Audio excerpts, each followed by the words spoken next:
میاں اکڑ فون چلچلاتی دھوپ پڑ رہی تھی، راستے سنسان تھے، مارے گرمی کے چیل بھی انڈا چھوڑے دے رہی تھی۔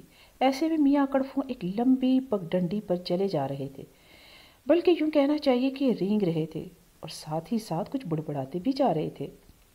ویسے تو پھوں پھاں کرنا اور بڑبڑ کرنا ان کی گھٹی میں پڑا ہوا تھا، مگر ایسے وقت میں جب زمین جھلس رہی تھی، ہر ذی روح کسی کونے میں چھپا بیٹھا تھا، اگر کسی بڑے سے بڑے خوش اخلاق کو بھی باہر نکلنا پڑتا تو ساری خوش اخلاقی دھری رہ جاتی۔ وہ تو تھے ہی میاں کڑفوں۔ بھئی بچوں، آپ کو یقیناً تعجب ہو رہا ہوگا کہ آخر یہ حضرت تھے کون؟ تو لو بھئی، ہم آپ کو بتا دیتے ہیں کہ میاں کڑفوں بڑی عمر کے ایک انتہائی غصیلے اور تنک مزاج خرگوش تھے۔ ہاں، تو اس وقت بھی وہ گرمی میں غصے میں جلتے بھنتے ایک لمبی سی پگڈنڈی پر چلے جا رہے تھے کہ پیچھے سے چرخ چوں کی آواز سنائی دی۔ مڑے تو کیا دیکھتے ہیں کہ ایک اود بلاؤ اپنی چھکڑے میں لومڑ جوتے اسے ہنکاتا چلا آ رہا ہے۔ اس نے میاں کڑفوں کو دیکھ لیا۔ بوڑھا تھکا ماندہ سا خرگوش دیکھ کر اسے ترس آ گیا۔ قریب آ کر بولا، کیوں میاں، جانورستان چل رہے ہو تو بیٹھ جاؤ گاڑی میں۔ میاں کڑفوں نے اپنی سرخ واسکٹ اتار کر کندھے پر ڈال رکھی تھی، خواہ مخواہ ہی اسے جھٹک کر اتارا اور دوسرے کندھے پر ڈال کر اچھلے اور گاڑی میں جا بیٹھے۔ اود بلاؤ اس عجیب رویے پر حیران تو ہوا، مگر خاموش رہا اور گاڑی ہانکنے لگا۔ کچھ دیر بعد اسے پیچھے سے کچھ بڑبڑ سنائی دی۔ اس نے پلٹ کر پوچھا، کیا کہتے ہو میاں؟ میں کہہ رہا تھا تمہاری گاڑی بہت سخت ہے، بیٹھتے ہی میری کمر دکھنے لگی۔ یہ تو تمہاری عمر کا تقاضا ہے، اود بلاؤ ہنس پڑا۔ ایسا کرو، اپنی واسکٹ نیچے بچھا لو۔ اود بلاؤ پھر گاڑی ہانکنے لگا۔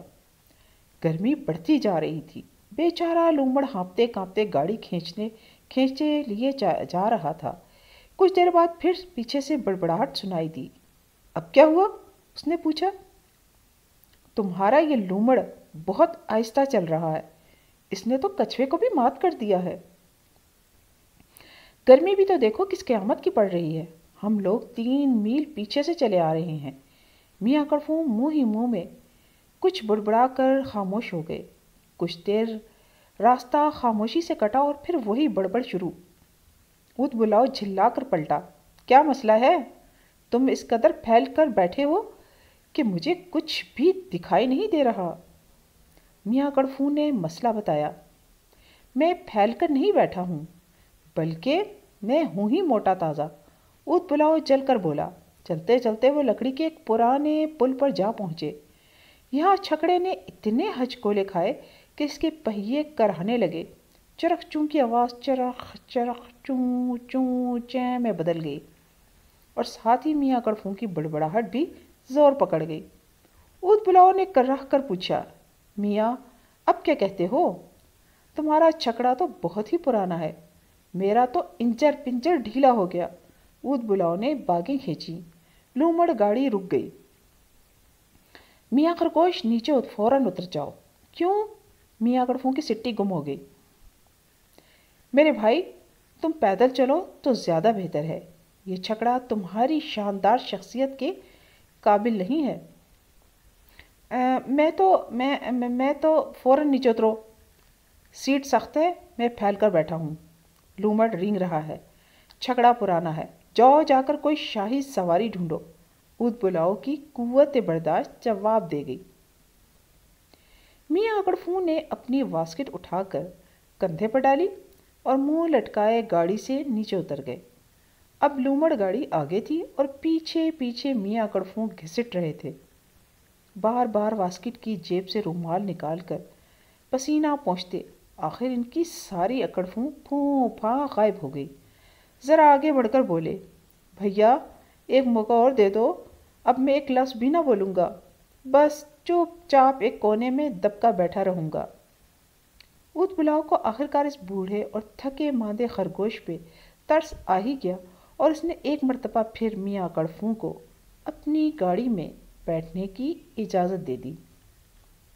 خاصی دیر تک چپ بیٹھنے کے بعد جو ہی میاں اکڑ کی آواز اود بلاؤ کو سنائی دی، وہ چلا کر مڑا، لیکن اس سے پہلے کہ وہ کچھ کہتا، میاں اکڑ نے جلدی سے کہا، بھیا بگڑو نہیں، میں تو صرف یہ کہہ رہا تھا کہ اس جھلستی پگڈنڈی پہ میرے پاؤں جلے جا رہے تھے، اوپر سے سورج آگ برسا رہا تھا۔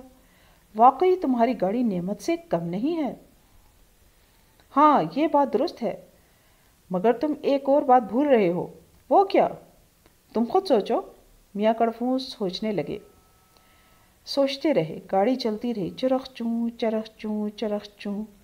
میں گاڑی میں بیٹھ کر بہت خوش ہوں۔ بھیا اود بلاؤ تمہارا بہت بہت شکریہ۔ اچانک وہ چلا اٹھے، ہاں اب تم بالکل درست سوچ رہے ہو، میری گاڑی بری بھلی جیسی بھی ہے، میں نے تمہیں پیدل چلتے دیکھا اور اس میں بیٹھنے کی دعوت دے دی۔ جواب میں تمہیں میرا شکریہ ادا کرنا چاہیے تھا، نہ کہ گاڑی کو برا بھلا کہنا چاہیے تھا۔ بہرحال تمہیں احساس ہو گیا، میں بہت خوش ہوں۔ میاں خرگوش بھی خوش تھے اور گاڑی چلتی جا رہی تھی جانورستان کی جانب، جو اب زیادہ دور نہ تھا۔ چرخ چوں چرخ چوں چرخ چوں کی صدا اب میاں اکڑفوں کو بہت خوشگوار معلوم ہو رہی تھی۔ کتنی خوبصورت کہانی تھی نا دوستو، یقیناً آپ کو پسند